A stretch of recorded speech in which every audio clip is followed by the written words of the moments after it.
এই ভিডিওটো চাওক। पिछले 22 साल में कांग्रेस में रहा तो 22 साल में भी तो कुछ रिलेशन बना है, जो देखता है वो नहीं है।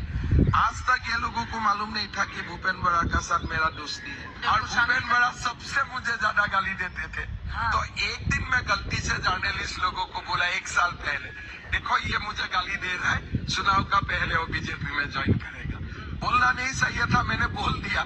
দুজন বেলেগ বেলেগ পলিটিক্যাল পাৰ্টি লিডাৰ তেওঁলোক বন্ধুও হ'ব পাৰে, সেইটো একো বেয়া কথা নহয়। কিন্তু মই আজি গৌৰৱ গগৈক এটা কথা ক'ব বিচাৰোঁ যে আপুনি অলপমান সাৱধান হৈ থাকিব, কাৰণ মই মোৰ মনৰ কথা ক'ব গৈ আছোঁ। মোৰ ইয়াতে কাকো ঠাট্টা কৰিবলগীয়া নাই।